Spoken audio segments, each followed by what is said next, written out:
सन 1630 में महाराष्ट्र के पुणे जिले में स्थित शिवनेरी किले में एक बालक ने जन्म लिया, जिसका नाम रखा गया शिवाजी। ये कोई सामान्य बालक नहीं था, ये वह था जो आगे चलकर भारत के इतिहास को हमेशा के लिए बदल देगा। उनके पिता शाहजी भोंसले बीजापुर सल्तनत में एक सेनानायक थे और माता जीजाबाई एक धर्मपरायण और तेजस्वी स्त्री थीं, जिनके संस्कारों ने शिवाजी के व्यक्तित्व को गढ़ा। माता जीजाबाई उन्हें बचपन से ही रामायण, महाभारत और भारत के प्राचीन वीरों की कहानियां सुनाया करती थीं। उन्हीं कहानियों से प्रेरणा लेकर शिवाजी ने संकल्प लिया एक ऐसे स्वराज्य की स्थापना का जहां लोगों पर किसी विदेशी ताकत का शासन न हो, जहां न्याय हो, आत्मसम्मान हो और हिंदवी स्वराज्य हो। बहुत ही कम उम्र में शिवाजी ने अपनी वीरता और नेतृत्व क्षमता दिखाना शुरू कर दिया। 16 वर्ष की उम्र में उन्होंने अपने कुछ साथियों के साथ मिलकर तोरणा किला जीता। इसके बाद राजगढ़, कोंडाणा, पुरंदर जैसे किलों को एक एक कर मराठा शासन में मिला लिया। वे न केवल शौर्य में अद्वितीय थे, बल्कि रणनीति और राजनीति में भी पारंगत थे। शिवाजी महाराज की सबसे बड़ी शक्ति थी उनकी गुरिल्ला युद्ध नीति, जिसे गनिमी कावा कहा जाता है। जंगलों, पहाड़ियों और किलों के भूगोल का बारीकी से अध्ययन करके वे अचानक आक्रमण करते और फिर इतनी तेजी से वापस लौटते कि दुश्मन कुछ समझ भी नहीं पाता। इसी नीति की बदौलत उन्होंने कई बार मुगलों और बीजापुर सल्तनत की विशाल सेनाओं को परास्त किया। 1659 में बीजापुर के सेनापति अफजल खान को शिवाजी से लड़ने भेजा गया।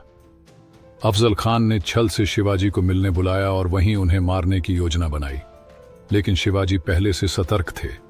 उन्होंने अपने वस्त्रों के नीचे लोहे के बघनखे और कवच पहन रखा था। जैसे ही अफजल खान ने धोखे से वार किया, शिवाजी ने उसे वहीं ढेर कर दिया। यह घटना पूरे दक्षिण भारत में शिवाजी की वीरता की गूंज बन गई।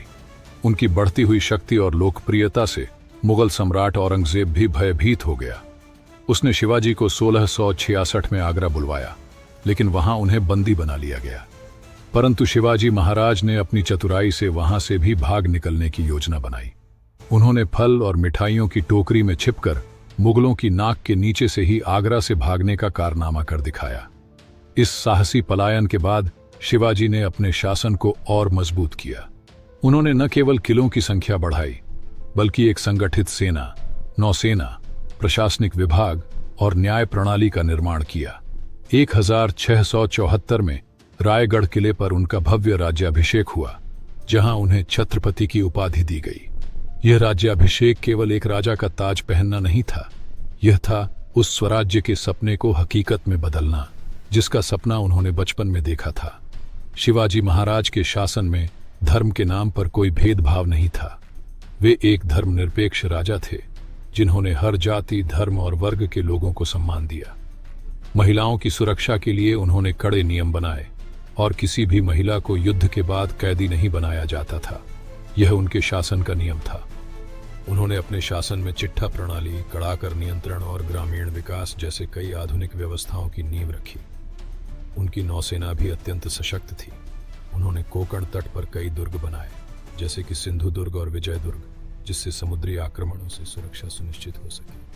लेकिन हर महान यात्रा का एक अंत होता है। 3 अप्रैल 1680 को छत्रपति शिवाजी महाराज ने इस नश्वर संसार को त्याग दिया। उनके जाने के बाद भी उनके सिद्धांत और उनके द्वारा स्थापित मराठा साम्राज्य ने भारत को आगे चलकर औरंगजेब जैसे शक्तिशाली शासकों को चुनौती दी और अंततः उनके साम्राज्य को झुका दिया। शिवाजी महाराज केवल एक योद्धा नहीं थे, वे एक विचार थे, एक आंदोलन थे और एक ऐसे भारत का सपना थे जो स्वतंत्र, न्यायपूर्ण और स्वाभिमानी हो।